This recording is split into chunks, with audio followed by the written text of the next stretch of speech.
Order, please.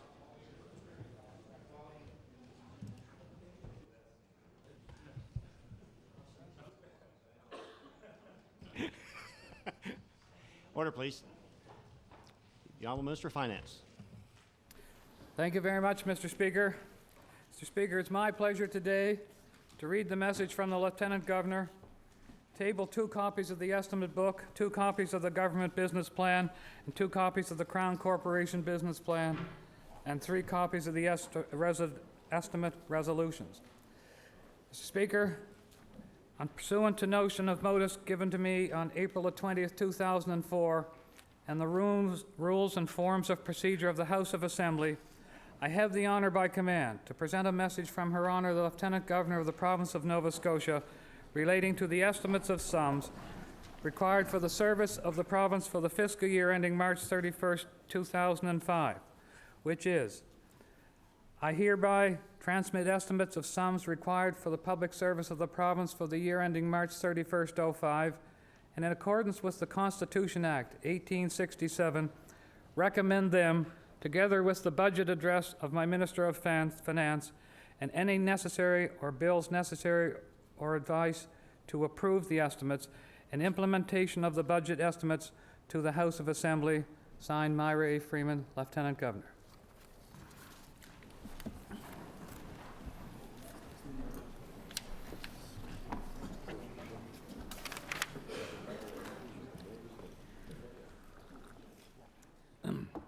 Mr. Speaker, I am honored to stand in this House and present to you and my colleagues, and indeed all Nova Scotians, my first budget address. If I have any advice to those listening, it's get comfortable, because I am going to take the time needed to put things into perspective, to fully account for the dollars we have spent over the past 4 years, and as fully as possible, account for the new dollars we will invest through this year's budget to make life a bit better and a little easier for Nova Scotia's families. And while I'm going to cover a lot of ground, I won't be able to cover it all. But rest assured, what I don't cover in my budget address will be covered in considerable detail in the numerous documents accompanying the budget. With that said, let's take a quick look back before we look at the year ahead. Mr. Speaker, almost 5 years ago, this government laid out its long-term fiscal plan. A plan that promised to focus on Nova Scotians' priorities, to balance the budget within 3 years, and to provide a 10% tax cut for every working family Nova Scotian in year 4. And as promised, we delivered. We increased spending for frontline health care, education, and roads in every year of our mandate. We made some difficult, often agonizing decisions to eliminate Nova Scotians' crushing $500 million deficit. We provided Nova Scotians with the first installment of their 10% tax cut. And as I announced last week, we weathered the fury, as well as the unexpected $20 million bill Mother Nature threw our way in the form of floods, blizzards, and Hurricane Juan. Despite last year's unexpected weather events, despite the impact of SARS and the mad cow scare, we committed an additional $8 million new dollars to help our universities contain rising tuition costs, as well as an additional $5 million new dollars to support research and innovation. Mr. Speaker, all dollars over and above those committed in the 2003-2004 budget.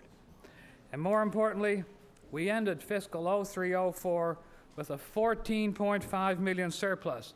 Mr. Speaker, every penny goes directly to the debt.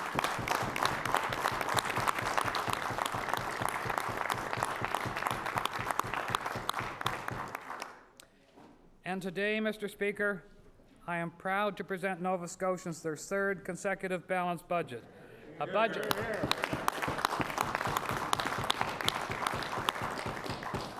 A budget with a $2.1 million surplus. A budget that provides for $10 million in debt relief, including $6 million to be deposited in Nova Scotia's first ever debt retirement fund.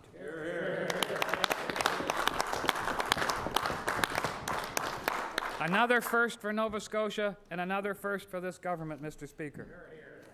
All totaled, through 2002, 2003, through to this year, we have managed to the point where surpluses have contributed to over $58 million for debt repayment.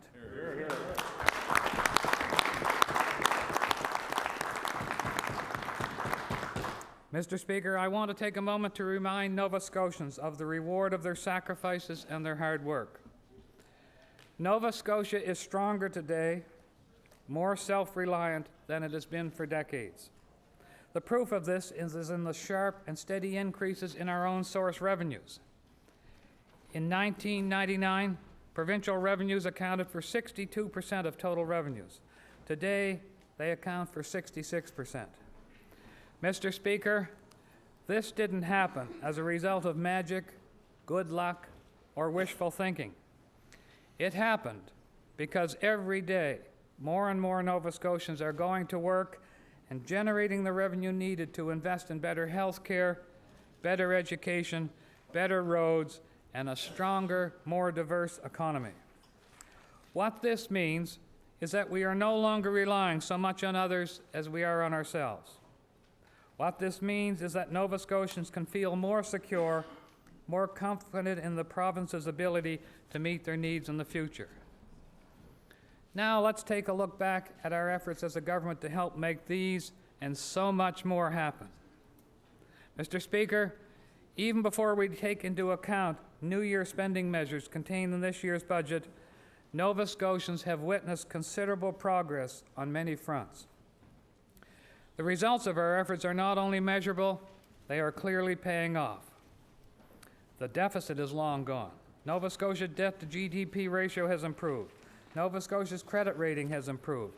Nova Scotia's foreign currency exposure is now well below 20% and far beyond previous targets.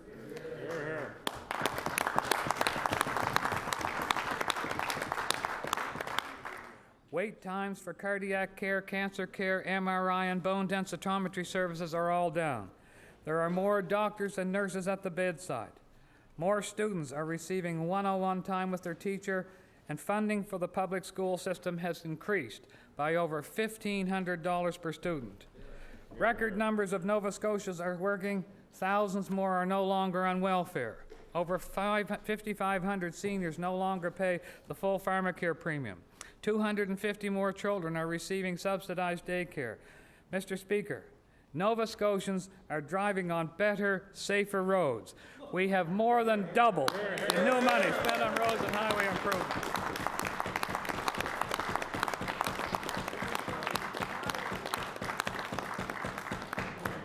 And Mr. Speaker, we did all of this using the most stringent and transparent accounting practices in the country. This year's budget will build on that progress. Mr. Speaker, it's clear we delivered.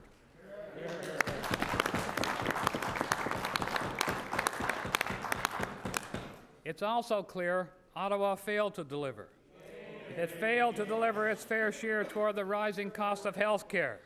It also failed, Mr. Speaker, to adjust and make fair its equalization formula. And that, Mr. Speaker, has left us with little or no choice but to revise our tax reduction plan. Before we look at the details, let's consider what the adjustments will mean to Nova Scotia families. Mr. Speaker, our new tax plan means that more than half of all taxpayers, fully 53%, will continue to receive their full 10% income tax reduction.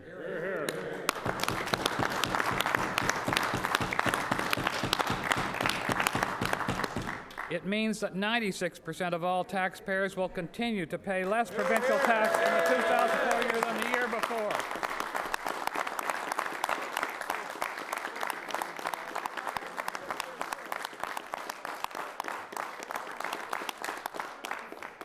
And as promised in last year's budget, it means that 3,500 more Nova Scotians will not pay any provincial tax this year. None whatsoever, Mr. Speaker. Mr. Speaker, this government is protecting the full 10% tax reduction for low-income families.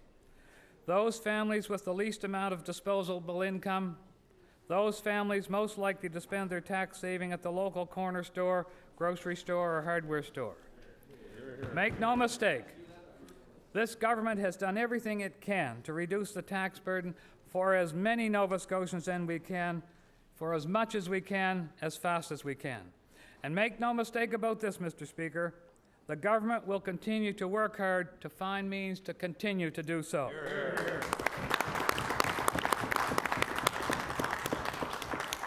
Because, Mr. Speaker, we believe lower taxes contribute to a more competitive economy. And because a more competitive economy is the only sure way of guaranteeing that the vital programs and services we all count on here today will be there for our children and their children tomorrow. Mr. Speaker, the adjustments to our personal income tax plan are as follows. Effective January 1, 2004, the rate on the first income bracket will remain at the reduced level, meaning that all taxpayers will receive the full 10% tax savings on their first $29,590 in taxable earnings.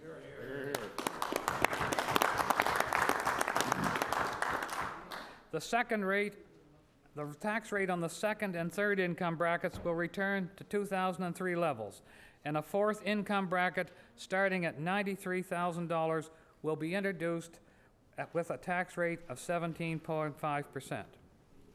Speaker, here's a few examples of what it means to working families. For the average family of four with one age earner making $30,000, it means they will realize a tax saving of approximately $140,000 this year.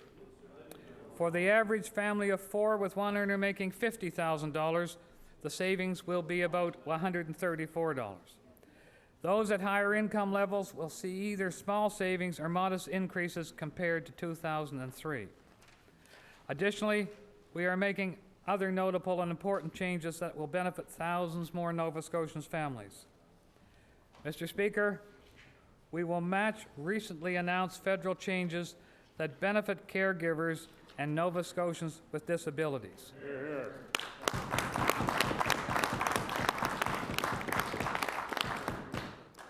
The medical expense deduction will be increased to allow caregivers to claim more of the medical or disability-related expenses they incur on behalf of dependent relatives. Employees taking post-secondary education will benefit from an expansion of the tax credit on eligible non-tuition expenses. As well, expenses incurred by persons with disabilities for employment or educational purposes will now be treated as a deduction from income rather than as a medical expense tax credit. And Mr. Speaker, we will tangibly demonstrate our gratitude to the Nova Scotians service men and women for putting their family lives on hold and their lives at risk by serving in areas of extreme conflict. We will adjust provincial taxes owing for our military personnel in keeping with the recent federal announcement changes.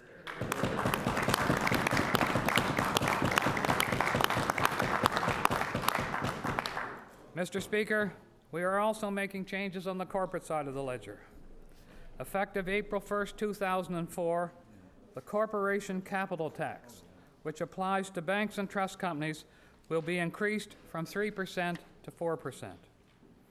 As well, the large corporate tax, which applies to about 1,400 of Nova Scotia's largest companies, will increase from 0.25% to 0.3%.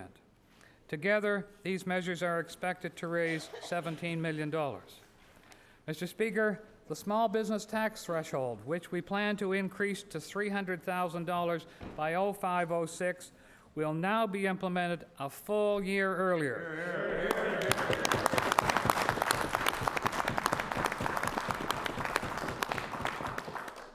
This will enhance the savings for small and medium-sized businesses this year. Mr. Speaker, this is just one of a number of initiatives contained in this budget to support small business growth within our province. Taken all together, the changes on both the personal and corporate side of the ledger add up to $118 million for fiscal 04-05. Every cent, in fact, $112 million more, will go to improve health care for Nova Scotia.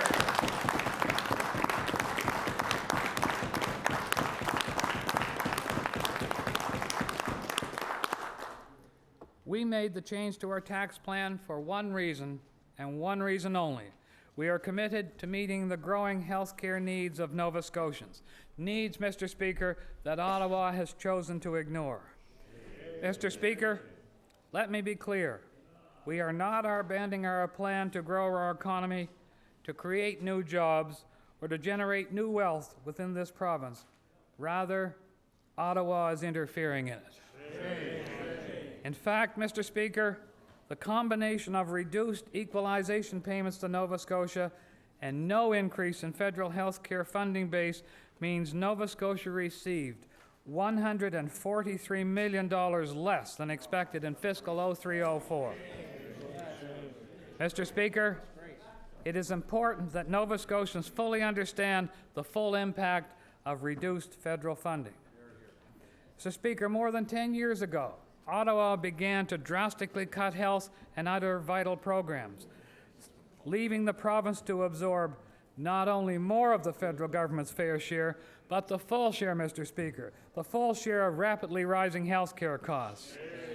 Costs went up, way up, while the federal government's contributions went down. Consider from 92-93 to 03-04, provincial spending on key social programs grew by over $1,000 per capita.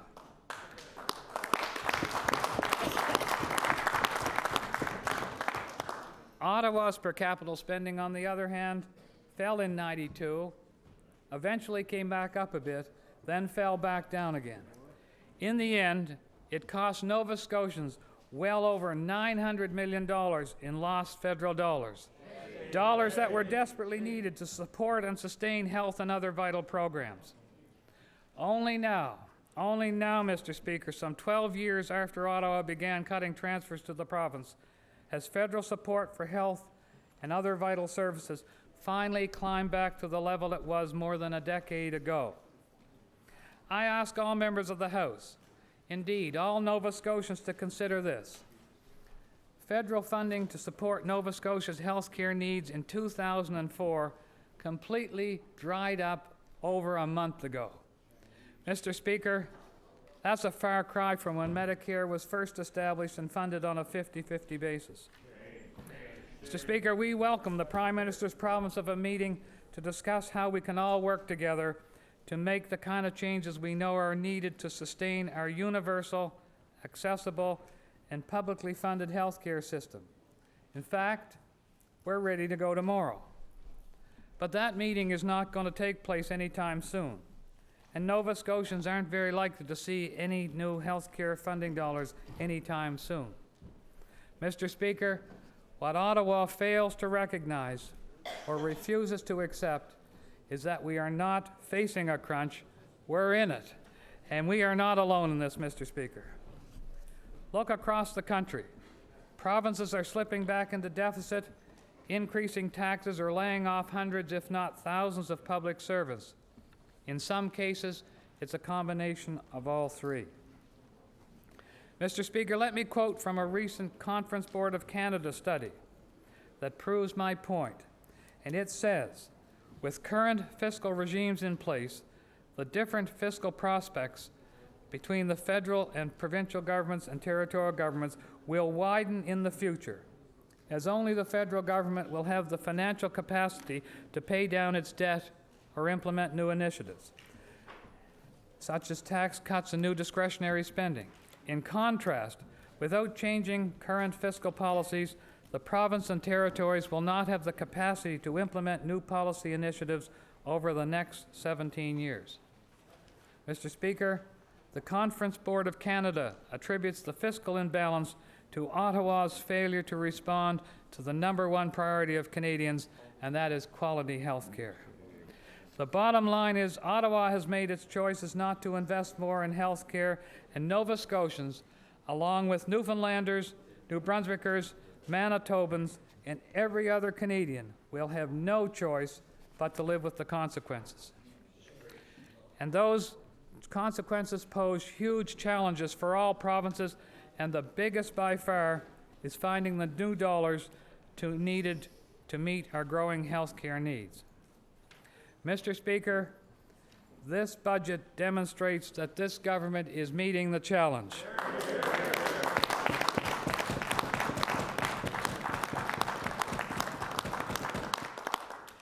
Estimate to estimate, Mr. Speaker, this year's health care budget will increase by an additional $230 million, bringing it to over 2.3.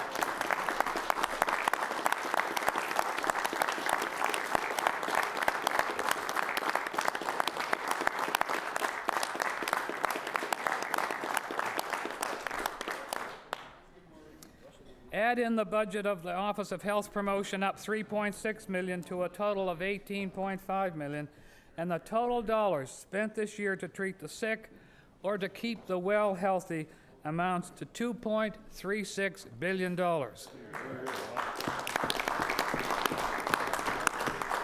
Mr. Speaker, that amounts to over $2,500 this year for every man, woman, and child in the province. Healthcare spending now accounts for almost 40% of Nova Scotia's total operating budget, up from 28% in 93-94. But, Mr. Speaker, this government, like all Nova Scotians, knows that it's not just how much you spend that counts, but it's where you spend it that counts and how you spend it that count the most. That's why we're spending on what matters most, on more doctors, nurses, and technologists, on reduced waiting times, and on a new effort to promote health and fitness, particularly when it comes to young Nova Scotians.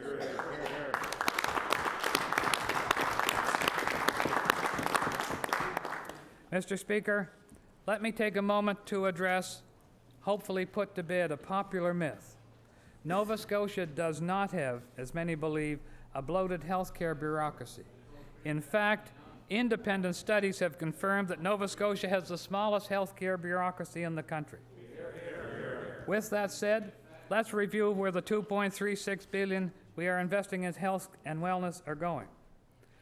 Our hospitals will receive an additional $78.5 million. Medical payments will account for $85.6 million more. Long-term care increases of $24.1 million, and health promotion will see an additional $3.6 million.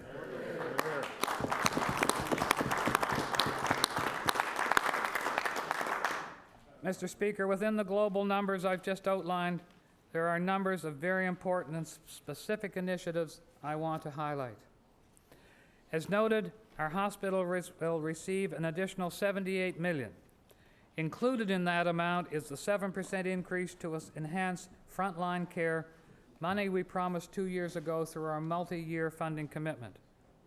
As well, an additional $5.8 million will help put into full effect our commitment to reduce both emergency and orthopedic wait times.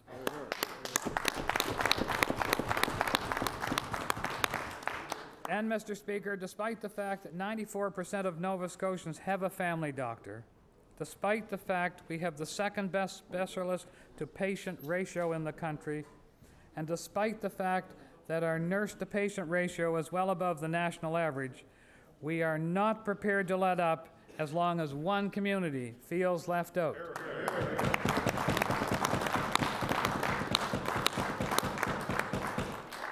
Recently, we announced that Dr. Peter Vaughan, together with a broad range of professional organizations and community groups, will spearhead a renewed effort to secure the services of vital healthcare professionals, particularly for rural Nova Scotians where shortages are the most acute. Hear, hear.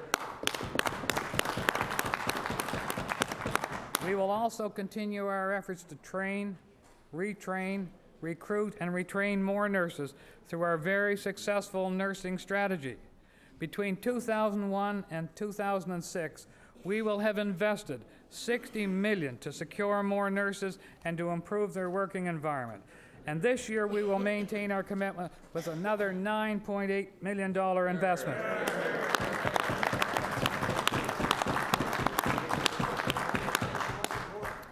Mr. Speaker, our nursing strategy is working and working well. The number of registered nurses is up, the number of graduate nurses is up, and so too are the number of other nurses and graduate nurses choosing to stay and live and work in Nova Scotia.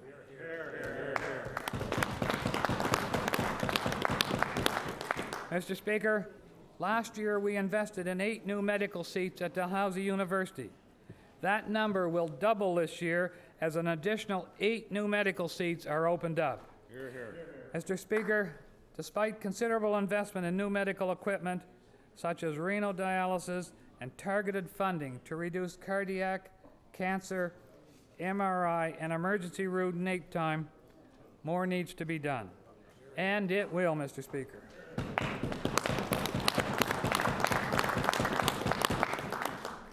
As we committed, we will move forward with the recommendations of the Waitlist Monitoring Advisory Committee.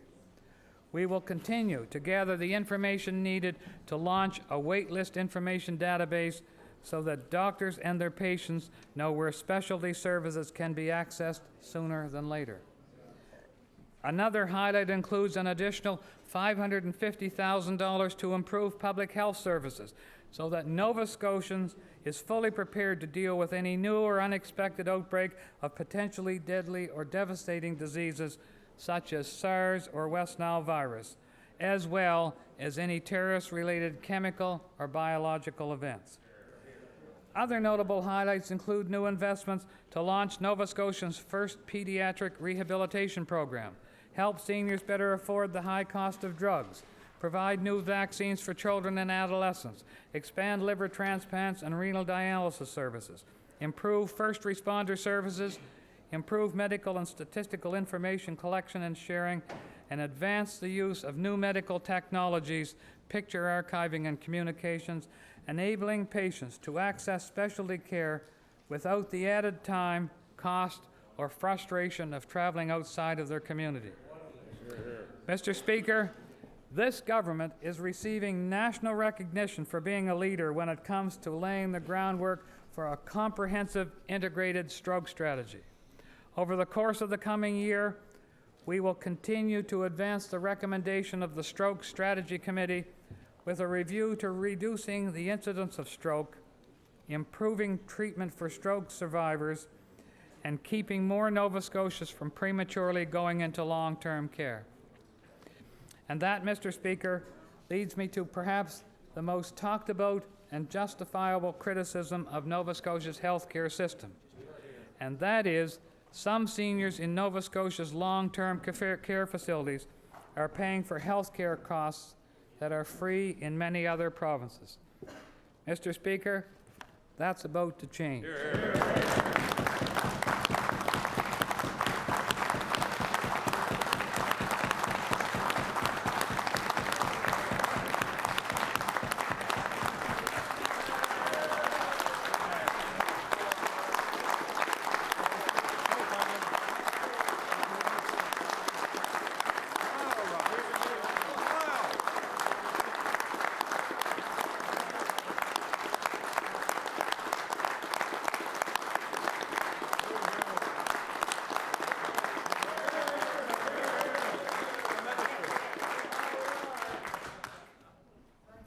Mr. Speaker, over the past years, we have made good progress in our efforts to reduce the cost of nursing home care for seniors.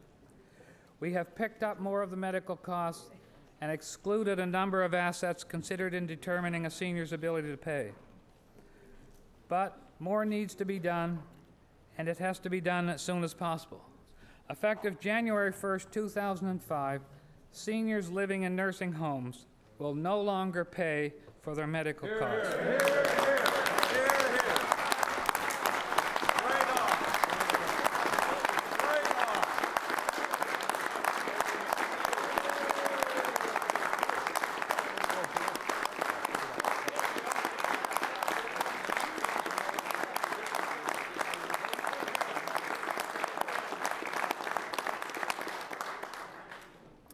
As well, Mr. Speaker, they will no longer have to sell off any of their assets, the things they have worked so long and so hard to achieve.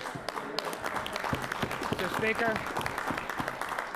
this is a full 2 years ahead of schedule. This means that all seniors, regardless of their income or the value of their estate, will keep 15% of their total monthly income and will pay for room and board costs only. This means that every senior will keep more of their income at least $150 per month to spend on their own priorities. Mr. Speaker, Nova Scotia is proud to be the first province in Atlantic Canada to take this important step forward.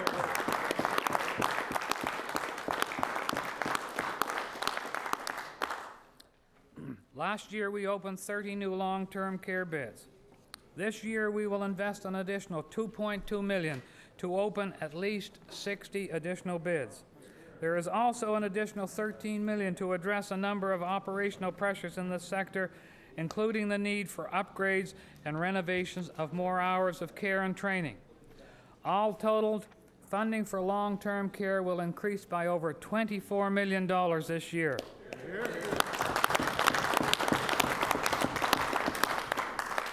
Mr. Speaker, I've already spent a good deal of time talking about health care. I'm going to take a bit more time to talk about good health and what we're doing as a government to support healthier living. Mr. Speaker, Nova Scotians rightfully ask why successive governments spend so much on caring for the sick and comparatively little on promoting good health. The truth be told, it's like turning a giant tanker around in a small lake. The very real, costly, and pressing demands on Nova Scotia's acute care system as a result of having one of the country's oldest and sickest populations, combined with an antiquated federal health care funding formula, leaves little room to maneuver.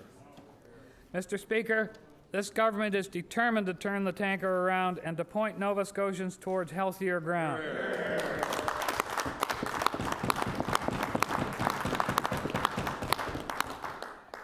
As mentioned in the budget for the Office of Health Promotion will increase by $3.6 million, bringing it to a total of $18.5 million this year. This increased investment will enable government, along with its many professional, nonprofit, and community-based partners, to build on the many initiatives already begun or help others get well underway. Among this year's priorities for the Office of Health Promotion are advancing chronic pain disease prevention, funding to support the next steps of the physical activity strategy for children and youth program, developing a healthy food and nutrition policy for our schools, increasing funding for the kids sport program, effectively tripling the dollars available to help children from low-income families participate in organized sports.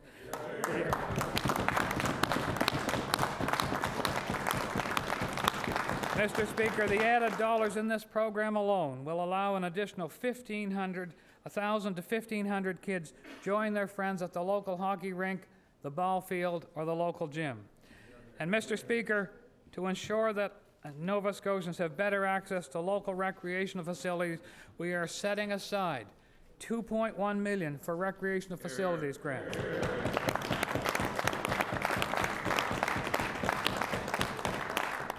As well, we are providing new dollars to put in effect Community Health Board priorities, to increase smoking cessation efforts, to launch a problem drinking initiative, and to advance Nova Scotia's injury prevention strategy. Mr. Speaker, these initiatives will be enhanced by others' efforts well underway in both the Department of Education and Community Services. For example, legislation has already been introduced to allow community groups that promote physical activity free access to publicly funded schools. Mr. Speaker, now I'm on the topic of schools. 2 years ago, after extensive consultation with teachers, students, parents, school boards, and many others, this government released Learning for Life, Nova Scotia's first comprehensive multi-year plan for students in grades primary to 12. The title of the plan spoke to the need to help our students appreciate that learning is a lifetime commitment. The focus of our plan was putting the students first and basics first. Mr. Speaker, we have stayed true to our plan. We have reduced class sizes in grade primary. We have put additional 1 million books into the hands of our students. We have increased funding to support special needs students, and we have provided more resources and more support to help struggling young readers and writers, introduced new professional development opportunities in priority areas, as well as new programs to help our students conquer math. At the latest grade 6 literacy and writing test results show, we're beginning to see the benefits of our Learning for Life plan. 89% of Nova Scotian students either met or exceeded expectations in literacy. Another 81% either met or exceeded expectations in writing. Good progress, Mr. Speaker, but there's still a lot to do. This is why, despite Nova Scotia's declining enrollment, funding for our public education system will increase by more than $20 million, Mr. Speaker.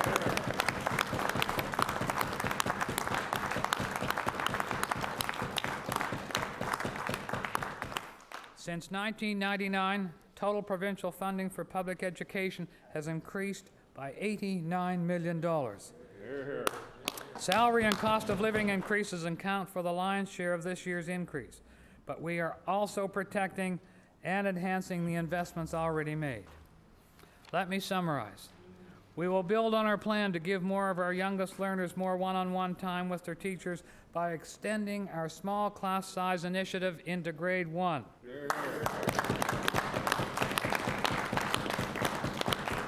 We will also increase funding for students with special needs by $3 million. This increase brings the total increase for special needs funding to $5.5 million since Learning for Life was first launched. In addition to this, we are providing $200,000 to fund tuition support for students with individual program plans whose needs go beyond the public school system can reasonably provide. As well, for the second year in a row, we are increasing funding to the libraries and will advance the recommendations of the Black Learners Advisory Committee. New dollars will be made available to bring more Nova Scotia schools into our school accreditation program, which is specifically designed to help improve student learning and to more fully involve parents in their child's education. Mr. Speaker, the increased funding we are making available to Nova Scotia's public schools underscores this government's commitment to improve the test scores and the learning outcomes for students from grade primary to grade 12. Mr. Speaker, beyond the need to provide our students with a quality education is the need to provide them with quality learning environment. Our multi-year capital construction program for new schools will continue on time and as promised, with $45.9 million being spent this year.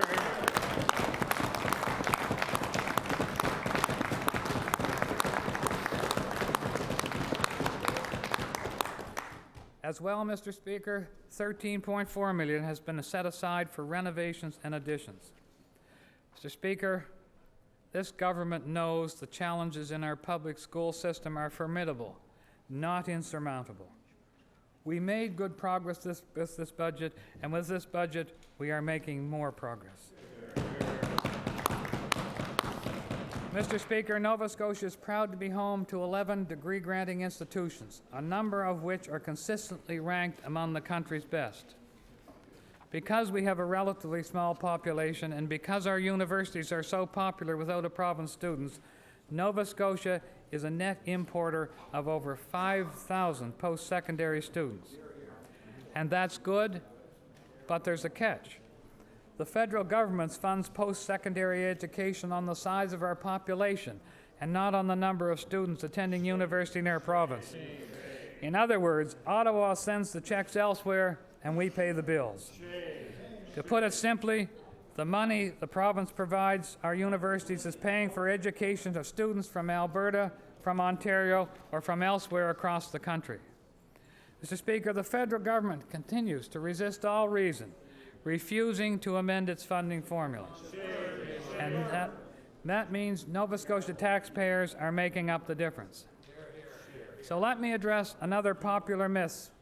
Nova Scotia does not, as some have strongly suggested, provide its students with the lowest per student funding in the country.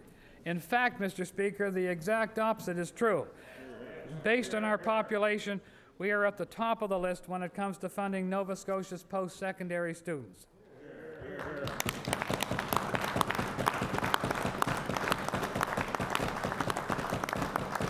That's because, as a government, we worked hard to find the dollars needed to restore the dollars lost to our university during the deep funding cuts from '93 through to '99. As I noted, As I noted earlier, we recently provided our universities with an additional $8 million. Despite this, tuition fees continue to rise. Mr. Speaker, this government is committed to working with our universities to contain the growing cost of post-secondary education. In fact, we have already started discussions to arrive at a memorandum of understanding to do just that. Mr. Speaker, our community college campuses are vital to our ongoing effort to close the skills gap. Since 1999, we have invested $18.3 million to create over 1,000 additional seats, providing hundreds of young Nova Scotians with the opportunity to advance their education and their careers. And last year, we announced $123 million over 7 years to support Nova Scotia's Community College Growth Plan. This plan, which will see major upgrades at campuses in every region across the province, will move forward with $25.5 million in capital expenditures this year.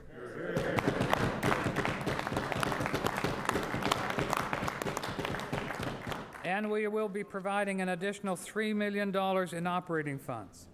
Mr. Speaker, we know this amount will not fully cover the cost of expanding the number of community college seats to expected levels. The Community College Board of Governors is considering a tuition increase. But, Mr. Speaker, when you look across the country, even with an increase, Nova Scotia students are getting a top-notch education at a very reasonable cost.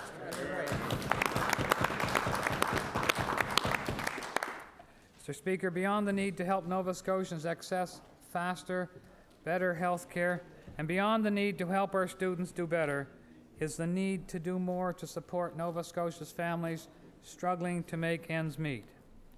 And the best way to do that is to help them find a job. This year marks the 3rd anniversary of the implementation of the new Employment Support and Income Assistance Program.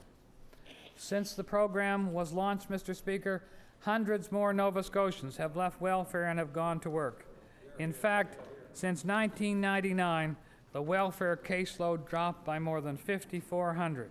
Hear, hear.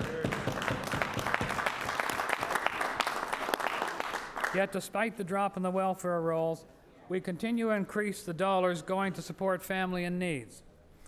The budget for the Department of Community Services will increase by $27.7 million, bringing it to a total, Mr. Speaker, of $694 million.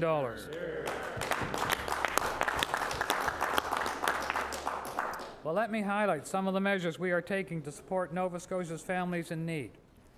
Through the Early Childhood Development Initiative with the federal government, we will spend $3.7 million on a broad range of programs and services for children, including $1.3 million for enhanced child care subsidies, 50 new daycare seats, and funding to enhance physical activities within our daycare centers.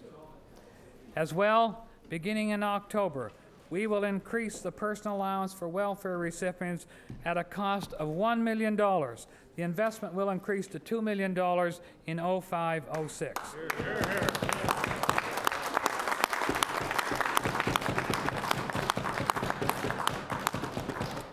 Additionally, and in partnership with our family resource centers, we will expand parent, volunteer, and parent education programs. We will also enhance the Healthy Beginning Home Visitation Program to ensure that parents of young children get the support they need to help their child get off to a healthy start. Mr. Speaker, in partnership with the federal government and nonprofit agencies, we will also continue to expand the number of affordable housing units available to low-income Nova Scotians. Hear, hear. We will also increase the budget to support for adults in care by $10 million, bringing this total budget for this program to $145 million, a 7% increase over 03-04.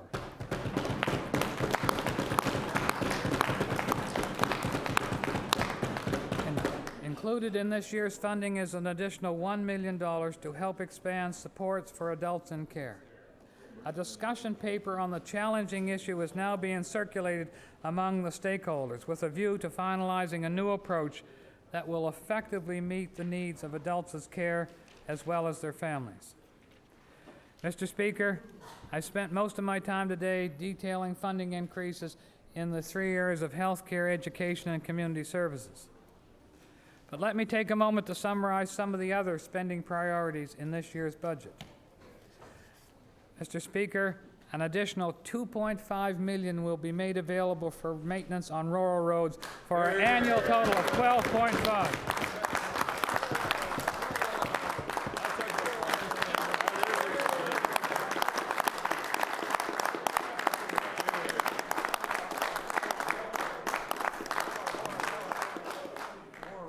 Governments will also increase capital spending for resurfacing, rehabilitating, restoring, and reconstruction our provincial highways and bridges by an additional $6 million. In addition, operating fund for the 4R program will increase by $620,000. Mr. Speaker, it provides me with an opportunity to dispel yet another myth. Contrary to popular belief, Nova Scotia is not taking more money in gas taxes than it invests in roads.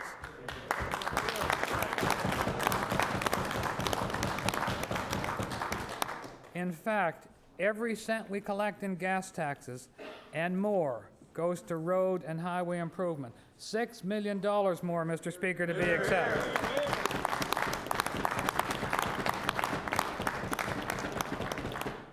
Mr. Speaker, in addition to increasing road spending, we will establish a new small business growth division within Nova Scotia Business Inc. This important investment will be complemented by the new supplier development program, designed to help Nova Scotia's business identify new opportunities to sell more of their goods and services at home. As well, Mr. Speaker, $750,000 will be provided to promote Nova Scotia's many talented singers, songwriters, and musicians through the Nova Scotia's First Music Strategy.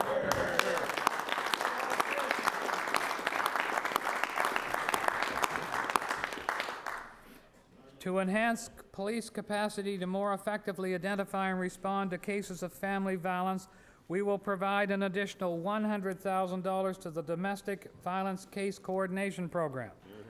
As well, Nova Scotia's Senior Citizen Secretariat will receive an additional $150,000 to help set up Nova Scotia's first task force on aging and to launch new efforts to prevent elder abuse.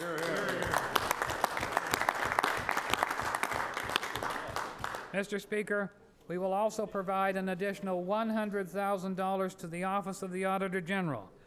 Nova Scotia is the only province in this country where the Auditor General reviews and signs off on the reasonableness of revenue projections. Shortly, we will introduce legislation which will require the province to complete the audited financial year-end statements by the end of September. This increase will assist the Auditor General's office to meet the new measure of accountability, as well as to investigate and report on other priority areas. Speaker, there are some of the other spending highlights contained in this budget. Mr. Speaker, it goes without saying, governments cannot do everything. When you are investing significant new dollars in priority areas, when there are only so many dollars to go around, and when you are protecting a delicate, balanced budget, adjustments must be made elsewhere. We took a hard look at the numbers and thought long and hard about our choices. To the greatest extent possible, we worked hard to protect the programs and services that are important to Nova Scotians. And Mr. Speaker, to the greatest extent possible, we worked hard to find the dollars to support low-income families and the working poor.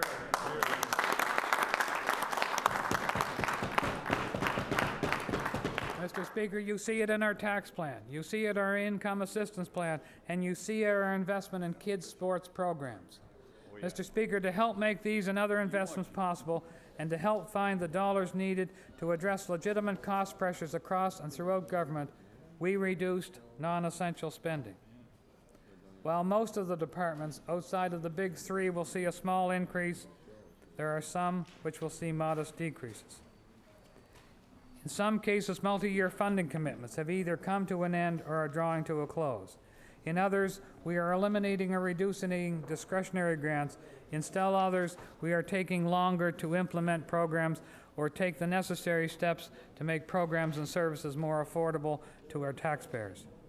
These reductions, along with the adjustments we've made to our tax plan, increased user fees, increased tobacco taxes, allow us to invest more in Nova Scotia's priorities, to make a multi-million-dollar down payment on our debt, and to post a modest $2.1 million surplus.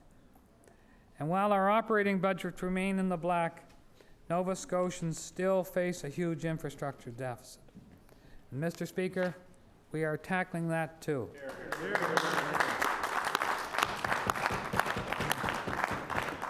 Once again this year, we will spend $250 million on roads and schools, and the Department of Health will provide a $38 million.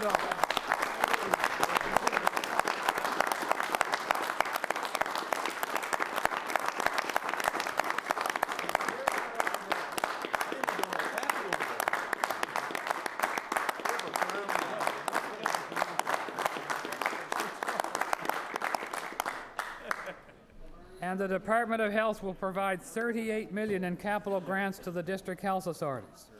Just as any responsible homeowner would borrow on their line of credit to fix a leaky roof and to readjust their budget to pay over time, we are borrowing the capital dollars needed to fix all roads and to build new ones, to replace or renovate old and sick schools, and to make badly needed upgrades to our hospital. A conscious decision, Mr. Speaker, made in good conscience. While we know these capital investments will add to our debt, we also know Nova Scotia's ability to manage its debt is steadily improving. We also know these important investments overall will add to our overall net worth as a province.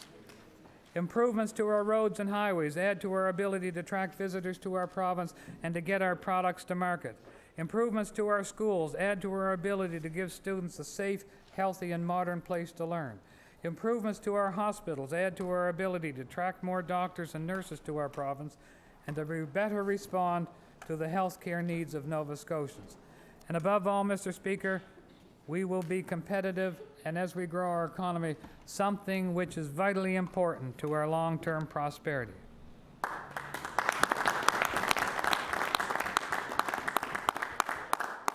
In fact, to this end, government will shortly be releasing a comprehensive strategy to encourage more people from around the world to make Nova Scotia their permanent home.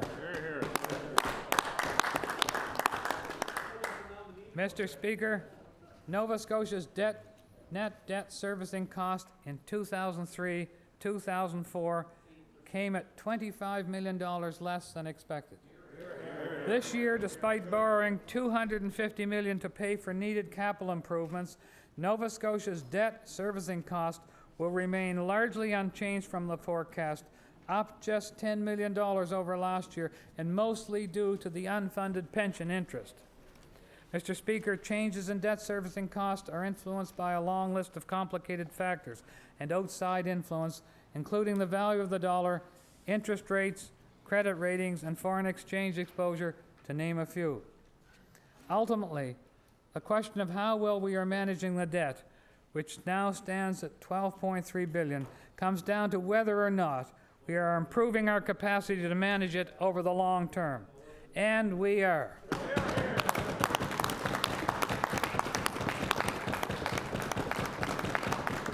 The proof of this, Mr. Speaker, is our improved credit rating. The proof is in our reduced foreign currency exposure, and the proof of this is Nova Scotia debt to GDP ratio, down for the third year in a row.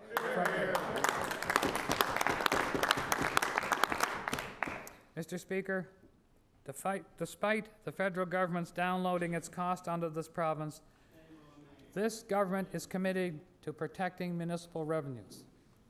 Some municipalities have expressed concern that this province would take steps to recover the increased revenue they have received through HST rebate. Mr. Speaker, this is not going to happen.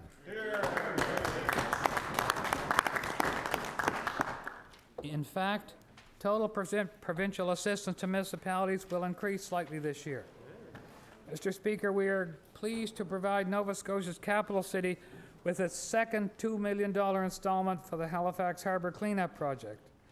We are pleased to continue to advance the infrastructure priorities of municipalities throughout the province through the Federal-Provincial Municipal Infrastructure Agreement.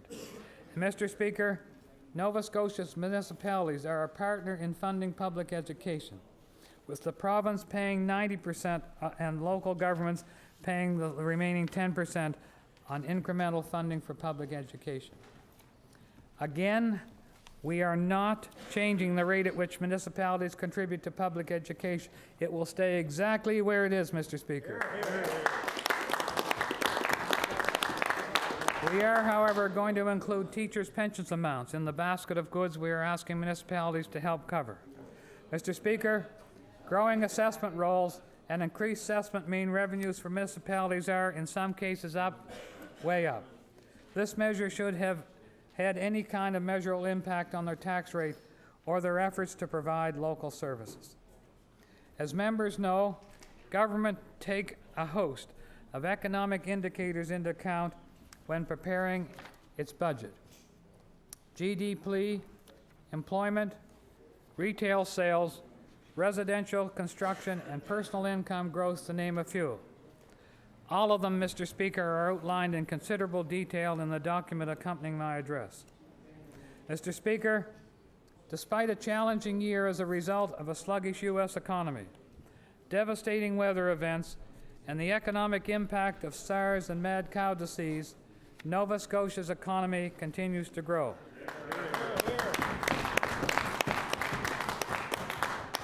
Nominal GDP grew 3.3% in 2003. By 2005, it is expected to increase an additional 4.4%. Nova Scotia's economy should continue to grow at a steady pace throughout the end of 2005. But, Mr. Speaker, let me wrap up by saying, if it wasn't for good management and the fact that Nova Scotia economy continues to move in the right direction, Nova Scotians might well be looking at a much different budget and a much different future. One where taxes were going up for everyone as opposed to be going down for the vast majority.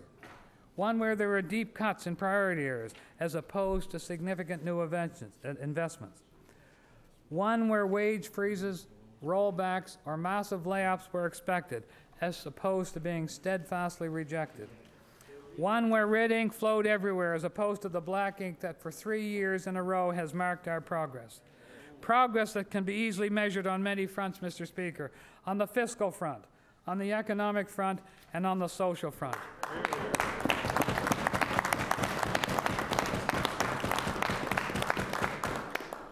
Mr. Speaker, every member in this House to a person has said they support a balanced budget, and we delivered.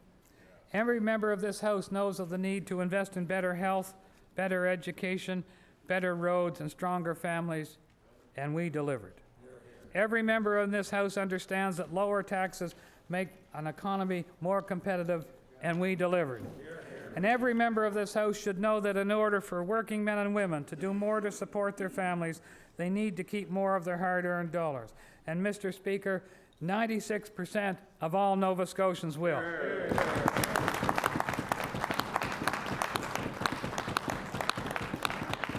Mr. Speaker, this budget isn't just about dollars and cents. It's about the values Nova Scotians believe in.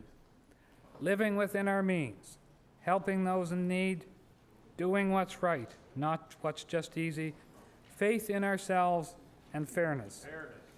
Mr. Speaker, this budget just isn't fiscally balanced, it's balanced in every sense of the word. It's forthright and fair, reasonable and realistic. Mr. Speaker, this is the right budget for Nova Scotia. Thank you very much.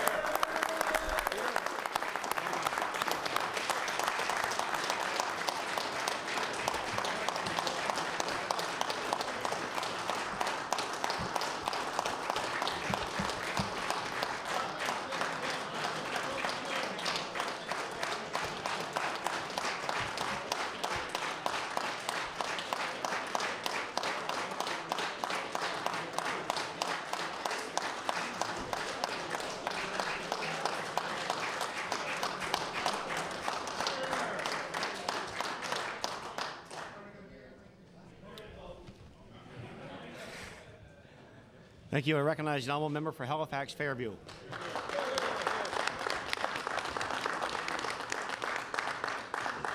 Thank you, Mr. Speaker. As opposition finance critic, it falls to me to begin the debate in reply to the budget. And I have to begin by saying what a difference a year makes. What a difference an election makes. Mr. Speaker, at this time last year, we were in this House faced by a budget, the centerpiece of which was $155 checks issued to Nova Scotians on the eve of an election. This year, we are faced by a budget, the centerpiece of which is righting a wrong, the centerpiece of which is paying for the health costs of residents of long-term care facilities.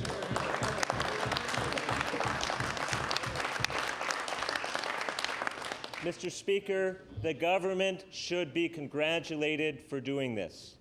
Mr. Speaker, the government should be congratulated to listening to the priorities of the people. They should be congratulated to listening to those over 20,000 Nova Scotians who signed our petition calling on the government to right this wrong. I think today of people like Trudy Milburn and Kay Bates, who live at opposite ends of Melrose Avenue in Fairview, a very long street running from Dutch Village Road up to the Bicentennial Highway, near Northwest Arm Drive. And if anybody doubts how long that street is, I'll take them there and show them. And Trudy and Kay divided up that long street with many houses, many apartment buildings, and they knocked on every single door on that street with that petition. Because they knew it was wrong to charge residents of long-term care facilities, who are the majority of whom are seniors. It was wrong to charge them for their health care. But there were hundreds of people like Trudy and Kay throughout Nova Scotia who went door to door, who went to shopping malls and church suppers, who went everywhere where they thought they could find people who shared their priorities and wanted their government to share the same priority.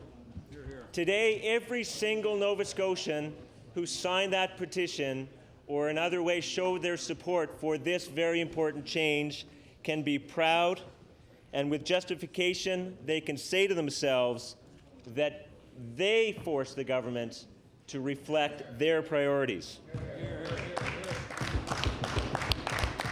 Mr. Speaker, there are questions about the transition to the new way of doing things that need to be addressed.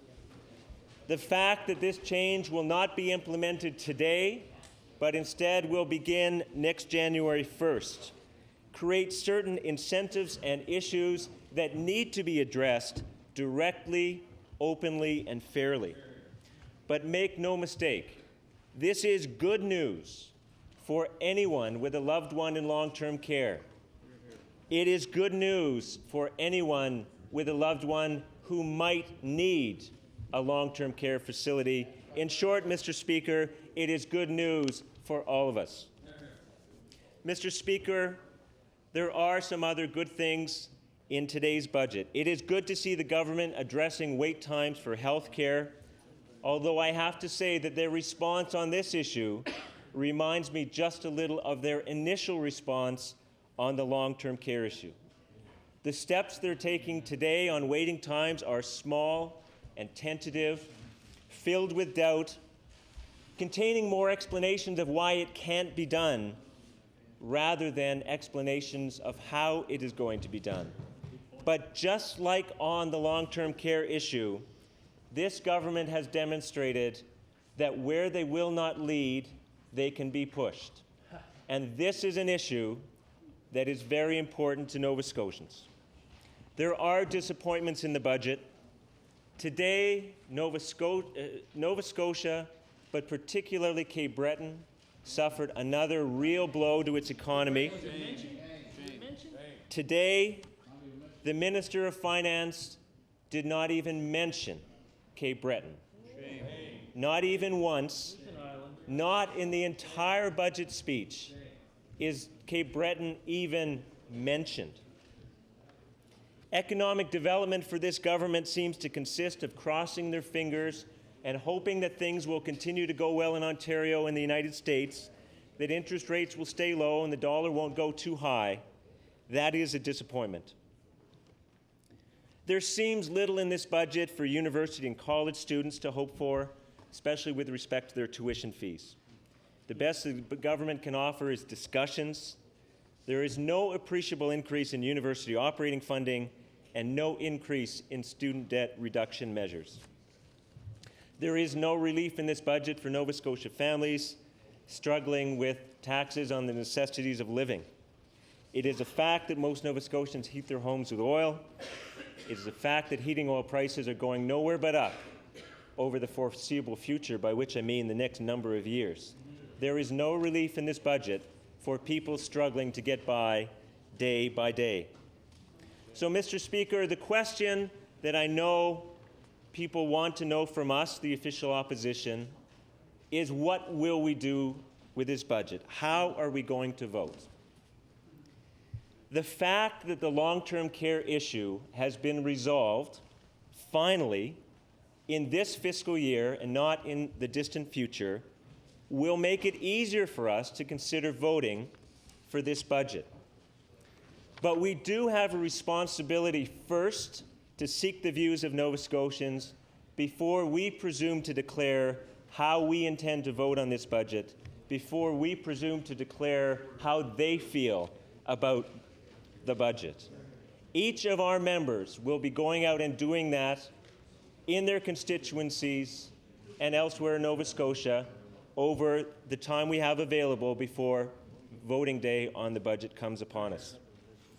We also have a responsibility before saying how we're going to vote in this budget to start digging into its details, to start ferreting out the consequences of what it means. This is a $6 billion budget with hundreds of individual programs and line items. There is a great deal of detail. And, Mr. Speaker, it is not unknown for this government to bury bad medicine and hope that we won't find it.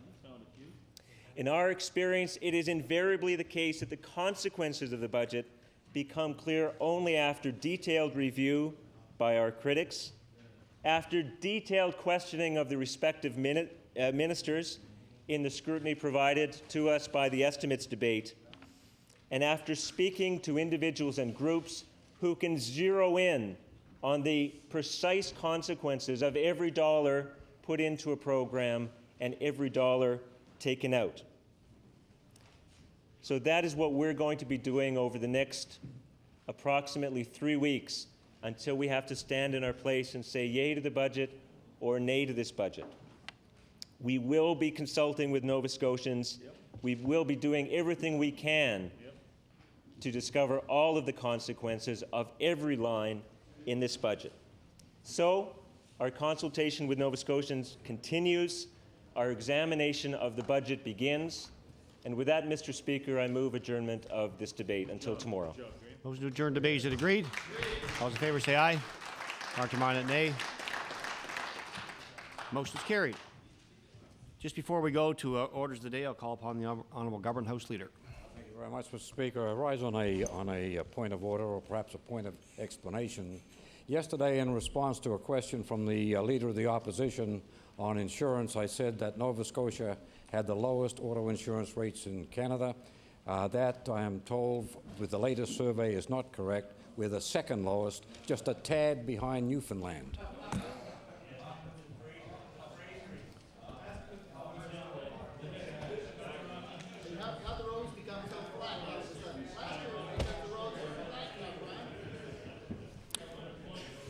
Order, please. The subject for this evening's late debate was submitted by the Honourable Member for Richmond.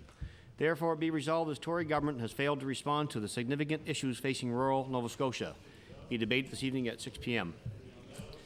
We'll begin the day routine presenting reading petitions. Presenting reports of committees. Table reports, regulations, and other papers. Statements by ministers. Government notice of motion. Introduction to bills. Notice the motion. The honourable member for Dartmouth East. Thank you, Mr. Speaker. I hereby give notice that on a future day I shall move the adoption of the following resolution. Whereas today is Earth Day, the largest, most celebrated environmental event worldwide, and whereas more than 6 million Canadians join 500 million people in over 180 countries in staging events and projects to address local environmental issues, and whereas there are many activities taking place to celebrate this very important event, such as tree planting, gardening, community cleanups, and nature walks, to name just a few.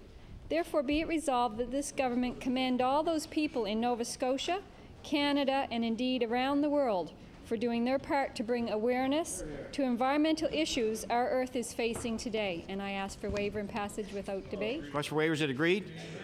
All those in favour say aye. Contrary-minded, nay. Motion is carried. The Honourable Minister of Justice on introduction. Thank you very much, Mr. Speaker.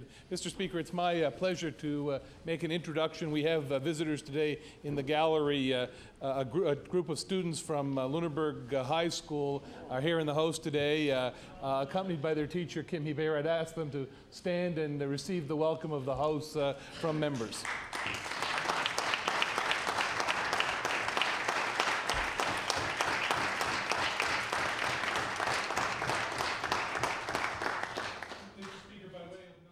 Members would be interested to note that these grade 9 students have taken as a project to take and play, do projects or roles based on a number of the members of the House on both sides of the House. So a number of members, they had a chance to meet a number of government members, and hopefully they'll have an opportunity to meet all members. Thank you, Mr. Speaker. Thank you. We certainly welcome our special guest to the gallery today, the Honourable Member for Cape Breton South. Would you permit me an introduction before I do the resolution? Mr. Speaker, in the gallery today we have the Mayor of the Cape Breton Regional Municipality with us today. Also, Mr. John Wally, the Economic Development Director, the Treasurer for the Cape Breton Regional Municipality, Rick Farmer, Bernie White, the Clerk of the municipality. They're here today, and they witnessed the discussion here so far on the budget, and I'm sure they're going to be very interested in what comments are going to be made outside this chairman, outside this chamber, Mr. Speaker, as it reflects Cape Breton. So I'd like to have them stand and receive the warm wishes of the House here today.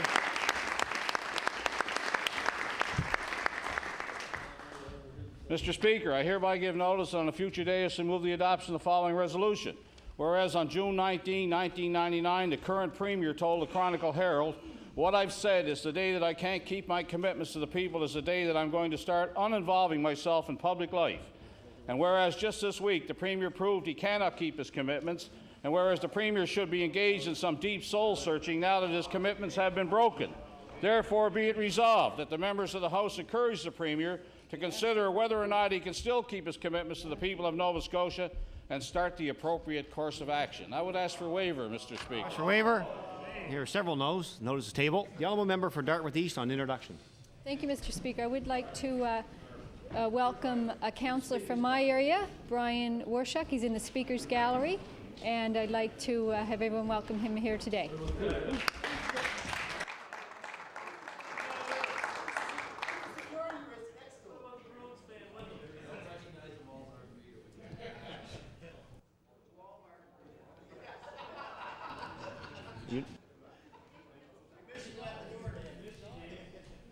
The Honourable Member for Waverley Fall River Beaverbank. Thank you, Mr. Speaker. I hereby give notice that on a future day I shall move the adoption of the following resolution. Whereas Sheila Campbell from Noel-Hants County was recently appointed a safety coordinator for the All-Terrain Vehicle Association of Nova Scotia, and whereas Mrs. Campbell served as a member of the Volunteer Planning Task Force looking into the usage of off-highway vehicles, and is also a member of the Fundy Adventures All-Terrain Vehicle Club, and whereas Ms. Campbell is becoming an all-terrain vehicle chief safety instructor as the only female in Canada who has earned such distinction, is also a graduate of the Canadian Safety Council's training course. Therefore, be it resolved, MLAs applaud Sheila Campbell for her significant achievement and wish her continued success. Mr. Speaker, I request waiver of notice. Request for waiver, is it agreed? All those in favour say aye. Contrary-minded, nay. The motion is carried. The Honourable Member for the Honourable Minister of Service, Nova Scotia Municipal Relations on an introduction. Thank you, Mr. Speaker. I'm pleased today to introduce to you and to all members of this House in your gallery our friend and former colleague, David Hensby.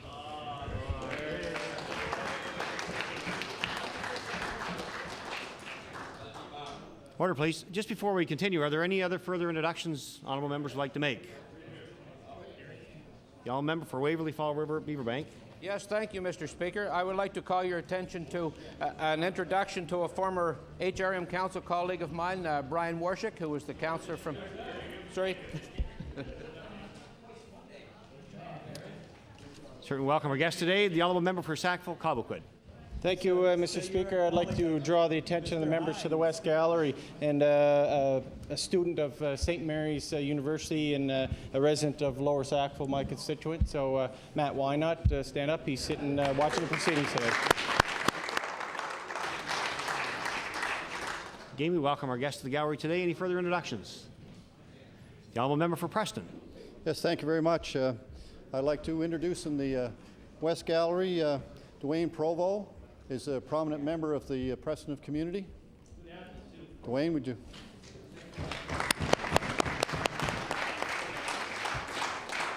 Welcome our guest to the gallery. Any further introductions?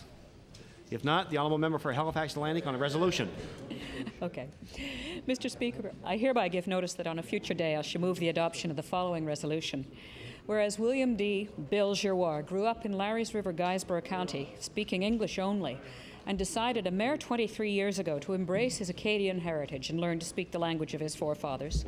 And whereas William D. Bill Giroir has traveled the length and breadth of North America, has voyaged to France and the Channel Islands, pursuing the history of the many branches of the Giroir family, since the arrival of Francois Giroir at Port Royal in 1642, and whereas Bill Giroir has compiled and published a monumental body of research on the story of his family and by extension of all Acadian families since the deportation, therefore be it resolved that this House unanimously recognize Bill Giroir for his impassioned and wide-ranging study, wish him and his families a joyous reunion at the Congrès Mondial Acadien when they return to Acadie to celebrate the 400th anniversary of the French arrival at North America. Mr. Speaker, I request waiver of notice and passage without debate. Request for waivers, is agreed? All those in favour say aye. Counterminded nay. Motion is carried. The honourable member for Cape Breton West. Thank you, Mr. Speaker. Mr. Speaker, I hereby give notice that on a future day I shall move the adoption of the following resolution. Whereas Halifax International Airport ranked first in overall passenger satisfaction for airports worldwide with under 5 million passengers according to the 2003 AETRA Customer Satisfaction Survey released today, and whereas Halifax International won the most awards of any airport, receiving recognition in 4 out of 5 eligible categories, and whereas Halifax came first among international passengers for courtesy and helpfulness of airport and check-in staff, waiting time at check-in, and efficiency of check-in staff, and the awards will be presented in October at Airports Council International Annual World Conference in Lisbon. Therefore, be it resolved that all members of this House congratulate Halifax International Airport and Reg Milley, the Board of Directors, management, and staff for a job well done. Mr. Speaker, I would ask for a waiver of notice and passage without debate. Waivers are agreed. All those in favour say aye. Counterminded nay. Motion is carried. The honourable member for Colchester Musquodoboit Valley. Yes, thank you, Mr. Speaker. And Mr. Speaker, I hereby give notice on a future day I shall move the adoption of the following resolution. Whereas the Halifax International Airport at the conference of the Airports Council International America in San Diego on Monday won an award for the most innovative concession advertising among North American airports. And whereas Halifax International Airport won their category for its work with Interspace Airport advertising on its air terminal building expansion during 2003, by creating a smart city theme featuring such scenic tourist attractions as the Old Town Clock and the Angus L and the A. Murray McKay Bridges. And whereas other award-winning airports included San Diego International, Indianapolis International, Chicago O'Hare International, and LaGuardia in New York. Therefore, be it resolved that all legislators praise the creativity of staff at Canada's 7th busiest Halifax International Airport, residing in the beautiful Colchester Musquodoboit Valley, in winning this prestigious award, Mr. Speaker. Request for waivers, is agreed? All those in favour say aye. Counterminded nay. Motion is carried. The honourable member for Dartmouth South, Portland Valley. Thank you, Mr. Speaker. I hereby give notice that on a future day I shall move the adoption of the following resolution. Whereas volunteers across Nova Scotia contribute time, energy, talents, commitment, and money to make their communities a better place to live, work, and play. And whereas the provincial government departments depend on volunteers to provide many of their own services. And whereas April 18th to 24th, 2004 is National Volunteer Week in Canada, therefore be it resolved that the members of the Legislative Assembly take this opportunity during Volunteer Week to thank Nova Scotian volunteers and their organizations and pledge to work with them to enhance their efforts over the coming years. Mr. Speaker, I request waiver of notice and passage without debate. Request for waiver, is it agreed? All those in favor say aye. Counterminded, nay. Motion is carried. The honourable member for Halifax Clayton Park. Mr. Speaker, I hereby give notice that on a future day I shall move the adoption of the following resolution. Whereas on April 20th, 2004, Park West School in Clayton Park West held their annual Multicultural Day, and whereas the school proudly boasts a total of 33 different languages spoken and 38 distinct countries represented within its student body, reflecting the diverse and vibrant community of Clayton Park, and whereas the event was celebrated with dance, food, and storytelling from around the world, and the school was decorated with the flags of many nations. Therefore, be it resolved that the members of this legislature acknowledge the outstanding commitment that Park West School has made to multiculturalism in the community of Clayton Park West. Mr. Speaker, I ask for waiver of notice and passage without debate. Request for waiver, is it agreed? All those in favor say aye. Counterminded, nay. Motion is carried. The honourable member for Kings North. Mr. Speaker, I hereby give notice that on a future day I shall move the adoption of the following resolution. Whereas John Kerry served in this legislature as MLA for Kings West from 1999 to 2003, and whereas during that time Mr. Kerry worked hard on behalf of his constituents, giving unstintingly of his time and energy, and whereas John Kerry's commitment to public service continues as he resoundingly won the nomination as Conservative candidate for the riding of West Nova this past Saturday, therefore be it resolved that this House go on record as commending Mr. Kerry for his dedication to public service and wish him all the best in his future plans. I request waiver. Drink of water. Request for waiver, is it agreed? I hear a no. Notice is tabled. The honourable member for Timberlea Prospect. Thank you, Mr. Speaker. I hereby give notice that on a future day I shall move the adoption of the following resolution. Whereas on Saturday, April 24th, the friends and family of Gladys and Leo Slonwhite will gather at the Terrence Bay Fire Hall. Whereas on this occasion we will celebrate the 50th anniversary of this legendary couple. And whereas Gladys and Leo serve as notable examples of commitment for all of us to follow, therefore be it resolved that the Nova Scotia Legislature congratulate Leo and Gladys Slonwhite on their 50th anniversary with best wishes for many years together in the future. I ask for a waiver and passage without debate, Mr. Speaker. Request for waiver, is it agreed? All those in favor say aye. Counterminded, nay. Motion is carried. The honourable member for Shelburne. Thank you, Mr. Speaker. I hereby give notice that on a future day I shall move the adoption of the following resolution. Whereas Fire Department Ladies Auxiliary play such a fundamental role in the operation of volunteer fire departments across Nova Scotia, and whereas the Carleton, Gunning Cove Fire Department Ladies Auxiliary work diligently year-round to raise funds to support operations of the Carleton, Gunning Cove Fire Department, and whereas support from communities contributing to the hard work undertaken by Ladies Auxiliary alleviate part of the workload undertaken. Therefore, be it resolved, MLAs in the House of Assembly wish President Carol Mahaney, the Executive, and all members of the Carleton, Gunning Cove Fire Department Ladies Auxiliary a successful 2004 while acknowledging their tremendous contribution of the past. And Mr. Speaker, I request waiver. Request for waiver, is it agreed? All those in favor say aye.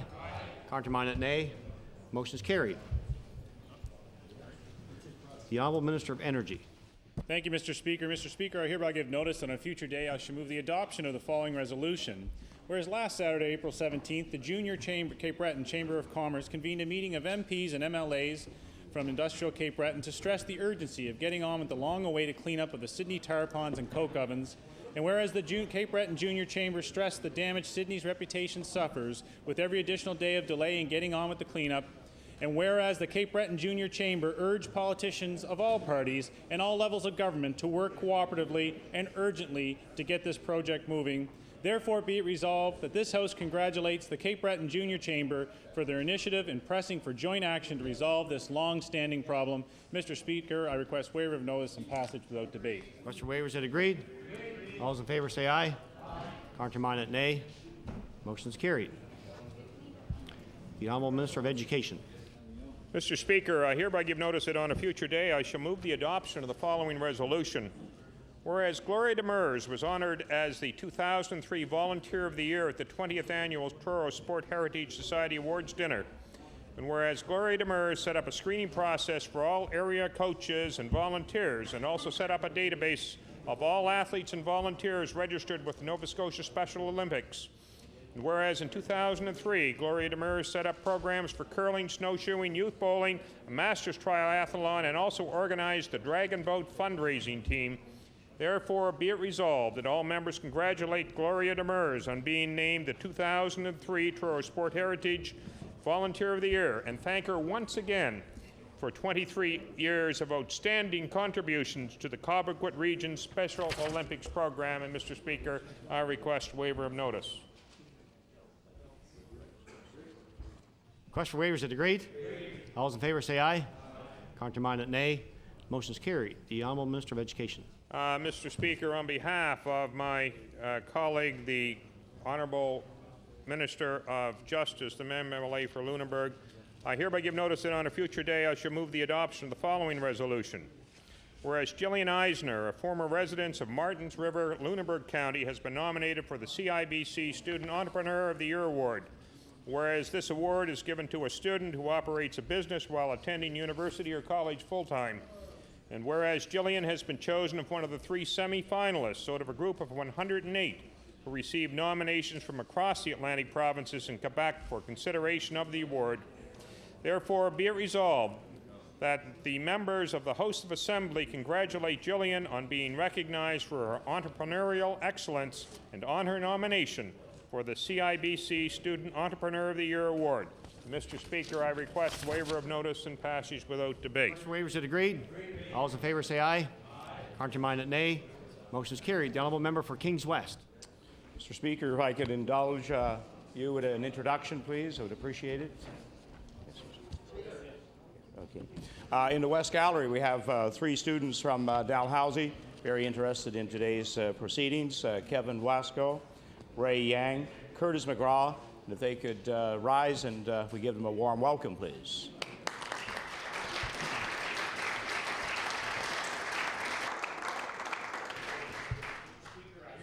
Notice that on a future day I shall move the adoption of the following resolution.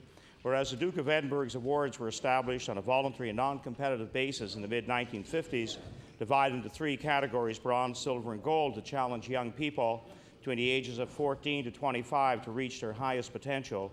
Whereas to receive the Duke of Edinburgh's award, each participant must complete 4 components: physical activity, skills development, service to the community, and finally, outdoor expedition.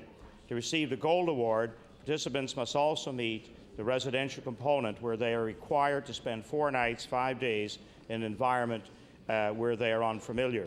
And whereas Jessica West of Kingston has completed the 5 components necessary to be awarded the Gold Duke of Edinburgh's Award by volunteering as beaver leader, school canteen worker, shadow lifeguard, senior concert band, participating in soccer, volleyball, swimming, cycling, and hiking at Kejimakouji, therefore be it resolved, the members of this House congratulate Ms. West for this tremendous accomplishment and wish her every success in the future. Mr. Speaker, I ask for a waiver of notice and passage without debate. Request for waivers are agreed. All those in favor say aye. Counterminded, nay. Motion is carried. The Honourable Minister of Health. Mr. Speaker, I hereby give notice that on a future day I shall move the adoption of the following resolution. Whereas this year the St. FX X-Men basketball team has once again proved they are indeed champions by winning their 4th Atlantic University Championship title in 5 years. And whereas the talented team was in the very capable hands of head coach Steve Konchalski, who is in his 29th season at St. FX, and assistant coaches Ron McDonald and Augie Jones.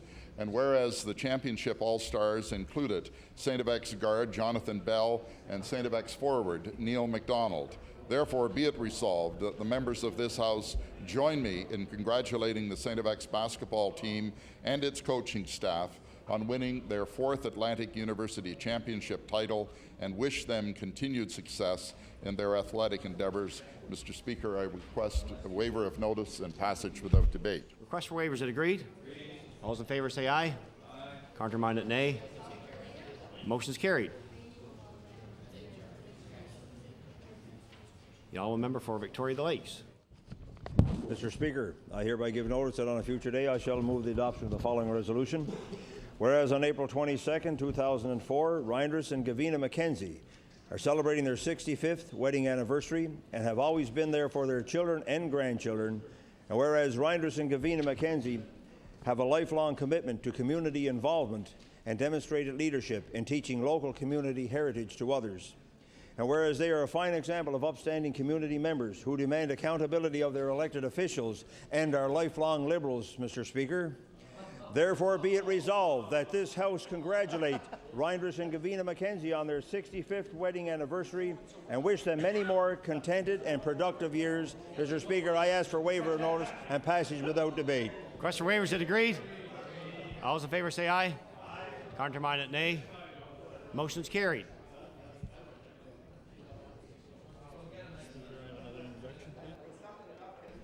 Any further resolutions? The honourable member for Digby Annapolis. Mr. Speaker, I hereby give notice that on a future day I shall move the adoption of the following resolution. Whereas in the months following the spring floods and Hurricane Juan, the minister responsible for Emergency Measures Organization stated very clearly on more than one occasion that he had forwarded the appropriate claims and receipts to federal government for state of emergency funding. Whereas in March, the minister ungraciously accepted an advance of $8 million in disaster relief. The honourable member for Digby Annapolis has the floor. Whereas in March, the minister ungraciously accepted an advance of $8 million in disaster relief from the federal minister, Jeff Reagan, by arguing that the federal government had been either ignoring his claim for fully funding or refusing to pay them. Whereas it has been revealed that the minister responsible for EMO has filed incomplete claims for compensation and has been unable to provide receipts for many of the expenses that was incurred by the province. Therefore, be it resolved that the minister responsible for EMO stand in this House today and offer a heartfelt and abject apology to the people of Nova Scotia for causing them to believe that he had filed legitimate claims for compensation on their behalf, when he had not, and to the federal government for making unfair and false accusations against them. Mr. Speaker, I ask for waiver of passage without debate. There's a question for waiver. I'd like to have a look at the resolution first before I decide. The honourable member for Annapolis. Speaker, I'm going to move this resolution on behalf of the member from Halifax Citadel. I hereby give notice that on a future day I shall move the adoption of the following resolution. Whereas today is Earth Day, an annual time for people in Nova Scotia and around the world to celebrate the gift of our Earth and our responsibility to it, and whereas Earth Day broadens our understanding of the enormous challenges we face to sustain and promote a cleaner environment, and whereas as in international, national, provincial, local, and personal level, we must do more to ensure that we leave our Earth healthier than when we found it, and therefore be it resolved that the members of this legislature recognize all those people and organizations in Nova Scotia who work to ensure that the principles of Earth Day find their way into the actions we take, the words we speak, and the laws we enact all year round. Mr. Speaker, I ask for waiver of notice and passage without debate. Request for waivers is agreed. All those in favor say aye. Counter-minded, nay. Motion is carried. The honourable member for Preston. Thank you, Mr. Speaker. Mr. Speaker, I hereby give notice on a future day I shall move the adoption of the following resolution. Whereas since 1977, the Black Cultural Centre for Nova Scotia has served as an educational centre and museum for Nova Scotians, recognizing the achievement of African Nova Scotians. And whereas on March 20, 2004, the Black Cultural Centre for Nova Scotia honored Halifax Regional Police officers of African heritage. And whereas Halifax Regional Police Wall of Recognition has been created to acknowledge their contribution to our community. Constable Sean Carver's name has been added to that wall. Therefore, be resolved that all members of this House congratulate Constable Sean Carvery in honor of service to his community. Mr. Speaker, I'd ask for waiver. Request for waiver, is it agreed? All those in favor say aye. Contrary-minded, nay. Motion is carried. The Honourable Minister of Health. Mr. Speaker, I hereby give notice that on a future day I shall move the adoption of the following resolution. Whereas this week, April 19th to 23rd, is National Medical Laboratory Week, a week to celebrate medical laboratory staff throughout the country. And whereas medical laboratory professionals, including medical laboratory technologists, medical laboratory scientists, and medical laboratory assistants, make up Canada's third largest group of healthcare workers. And whereas Nova Scotia is very fortunate to have knowledgeable and dedicated staff in labs throughout the province who work as key members of care teams with doctors, nurses, and staff to provide accurate and timely test results for Nova Scotians. Therefore, be it resolved that all members of the House recognize April 19th to 23rd as National Medical Laboratory Week and show our appreciation for the hard work done in labs across the province toward diagnosis, treatment, and overall care of Nova Scotians. Mr. Speaker, I seek waiver of notice and passage without debate. Request for waiver is agreed. All those in favor say aye. Contrary-minded, nay. The motion is carried. The Honourable Minister of Health. Mr. Speaker, I hereby give notice that on a future day I shall move the adoption of the following resolution. Whereas this week, April 19th to 23rd, is National Organ and Tissue Donation Week, and for many patients, transplantation offers hope for a healthy, productive life. And whereas people in Nova Scotia die each year due to shortages of organ and tissue donations, and the need for donation continues to grow. And whereas donated organs and tissues can help save or enhance the quality of life of many, and everyone can consider themselves to be a potential donor or tissue donor regardless of age. Therefore, be it resolved that all members of the House and all Nova Scotians take the time to talk with their families and consider giving the gift of life through organ and tissue donation. Mr. Speaker, I ask for waiver of notice and passage without debate. Request for waiver, is it agreed? Agreed. All those in favor say aye. Contrary-minded, nay. Motion is carried. Just so the House is aware, there was a request to revert back, so the minister would be allowed to read the extra, and we stayed within the business. We could have reverted back to the order of business, but I felt it was just as appropriate to move it along the House. So, okay, order, please. The motion by the honourable member for Digby Annapolis is out of order. Out of order. The honourable member for Timberlea on the introduction. Thank you, Mr. Speaker. It's appropriate on a Nova Scotia rough and tumble day to have a classy veteran from the CFL in our gallery. And I would like members to recognize that we have the honor and privilege of having Damon Allen in the gallery. Mr. Allen, could you stand and recognize?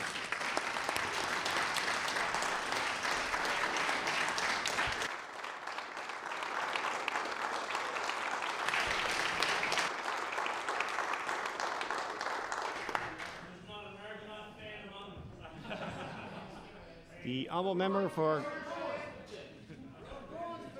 order, please. The honourable member for Colchester, Muscatawba Valley on a resolution. Yes, thank you, Mr. Speaker. Mr. Speaker, I submit this resolution with a lot of encouragement from the pages and staff, and of course you, Mr. Speaker, that on a future day I shall move the adoption of the following resolution. Whereas there are many individuals among us who work hard to ensure that the operations of Province House run smoothly on a daily basis. And whereas one such individual is Mr. Mike Laffin, coordinator of the House of Assembly Operations, and who, as the Sergeant of Arms will attest, is difficult to bring into the chamber and listen to this resolution right now. And whereas he's an awful bashful gentleman, but Mr. Speaker, whereas Mr. Laffin's birthday is today, Thursday, April the 22nd, therefore be it resolved that all members of this House join me in noting Mr. Laffin's hard work and wishing him well as he celebrates his birthday today. Mr. Speaker, I seek waiver of notice. Request for waivers, is it agreed? All those in favor say aye. Contrary-minded, nay. Motion is carried. No further resolutions or introductions. Orders of the day or questions put by members. Question period begin at 3:48, and at 4:48, the Honourable Leader of the Official Opposition. Thank you very much, Mr. Speaker.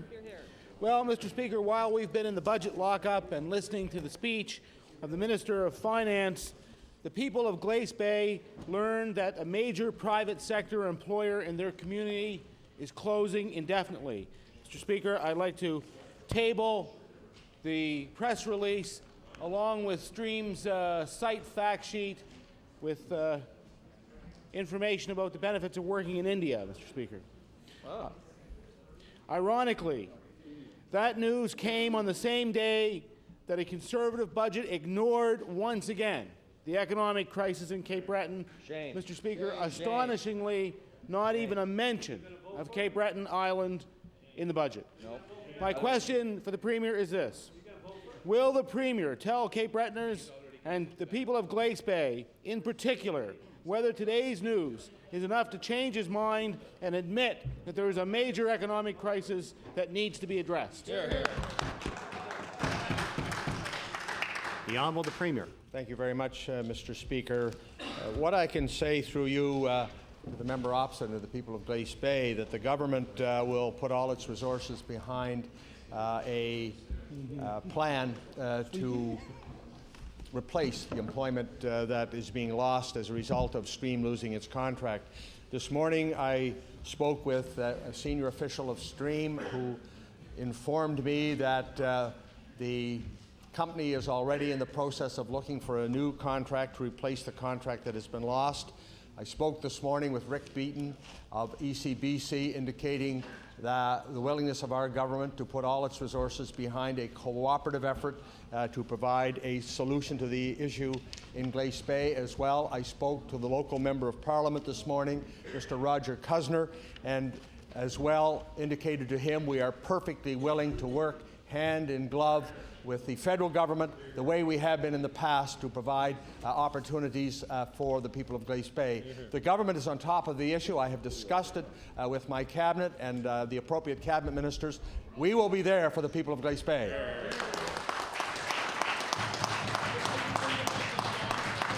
The Honourable Leader of the Official Opposition on your first supplementary.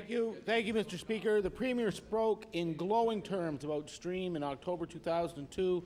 He said at Stream in Glace Bay they exceeded their employment targets after only 4.5 months. The Economic Development Minister boasts about the Tory economic growth strategy, and now the crisis is so immediate for 800 Stream employees. I want to ask the Premier if he could indicate to the people of Glace Bay today, what is the new economic growth strategy for the people of Glace Bay? Good. The Honourable the Premier. Thank you very much, Mr. Speaker. And the member opposite is absolutely correct in that Stream was a good corporate citizen. They lost a contract for 21 straight months because of the organization in Glace Bay and because of the excellent workforce that they had been able to achieve in Glace Bay. It was the leading light in their entire organization. They will be able to use that strength to attract a new contract. So I think we should congratulate Stream for putting together the great workforce that they have in Glace Bay, and that workforce I think will be very, very instrumental in them getting a new contract. The Honourable Leader of the Official Opposition on your final supplementary. Well, Mr. Speaker, this is one of those instances when I sincerely hope that the Premier is right. I really do. I hope he's right.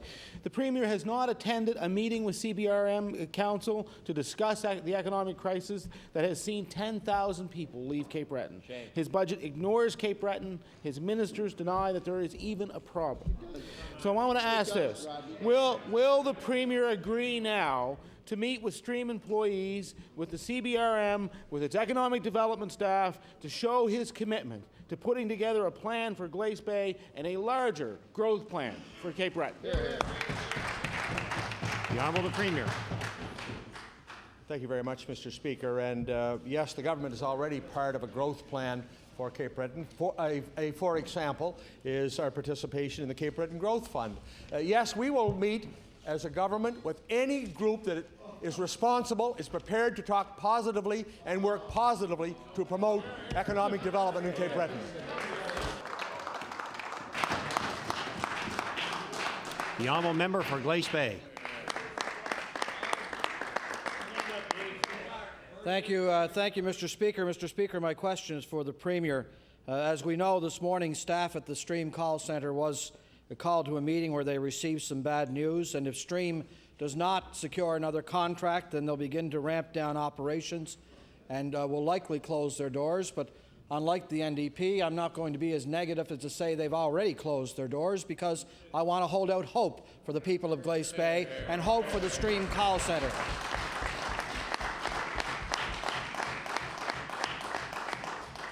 Mr. Speaker, failure to secure a contract will mean those job losses for an area in the province that we all know is already economically depressed. So my question to the Premier is, what is his government going to do to ensure that those 850 people will still be employed 2 months from now?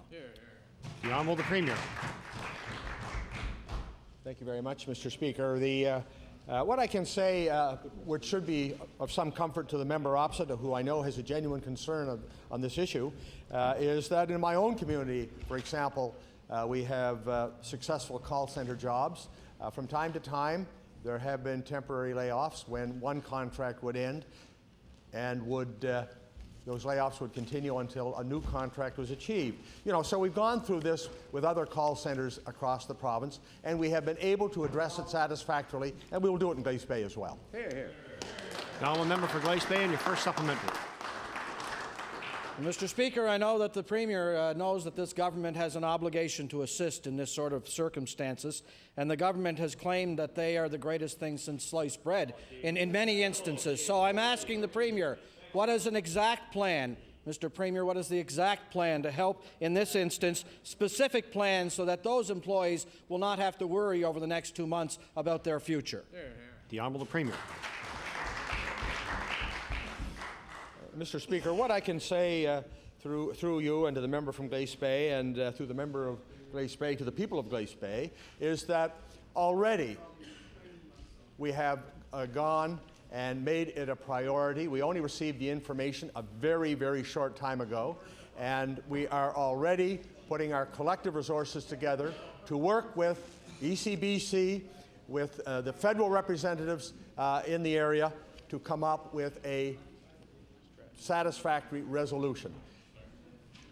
While I could not guarantee today that there will not be a work interruption because we have a very short period of time to achieve a new contract, what I can say is that we have said to the senior officials at Stream we are going to work with them in their efforts to get a new contract, and we will work as well with the federal government in concert. The Honourable member for Glace Bay, and your final supplementary. Mr. Speaker, again, I want the Premier to know that I spoke with the General Manager of the Stream Call Centre today, who is extremely positive and extremely optimistic that a contract will be found. Again, not in the negative terms of the NDP, who have already closed the Stream Call Centre, Mr. Speaker, not in their terms. This is a call centre that set world records. As the Premier knows, this is a call centre that made a profit and employed over 1,000 people in Glace Bay and area at one time. And, Mr. Speaker, it was the former candidate for the NDP who showed up at the meeting today and interrupted it and said that he would work with the Liberal MLA and with the Liberal MP to try and ensure a contract will stay at Stream Call Centre, Mr. Speaker. So again, I ask the Speaker, my final question, Mr. Speaker, to the Premier, will he commit government resources here and now to ensure that those employees are going to be working 2 months from now, Mr. Premier? The Honourable Premier. Thank you, Mr. Speaker. What I can commit to the member opposite is we will put all of our resources to the task to provide the necessary support that Stream needs. The member opposite is absolutely right. This has been a world-class effort. They've lost a contract. There is every expectation that with proper support, they'll put another contract in place. The Honourable Leader of the Official Opposition. Mr. Speaker, my question is for the Premier. People who have been facing the difficult decision about whether they or a loved one needs long-term care now face a new question. The question is, can they wait until January when the harsh and unfair fees end? My question is this: what plans do the government have to help people who need care, but who cannot afford to enter a nursing home until January? The Honourable the Premier. Well, thank you very much, Mr. Speaker. What I can say is that in Nova Scotia, there is no resident that cannot afford to go in a nursing home. No resident of Nova Scotia that passes through the single entry access process is going to be denied a long-term bed in Nova Scotia. We will accommodate them all. The Honourable Leader of Official Opposition on your first supplementary. Well, Mr. Speaker, today's announcement brings particular relief to families who faced years more confiscation of their savings. But those of modest means who can be wiped out in months are going to be very reluctant to enter long-term care. Home care has staff shortages and arbitrary limits on the range of services provided. So my question again to the Premier is, what assurances can he give to ensure that home care will meet the needs created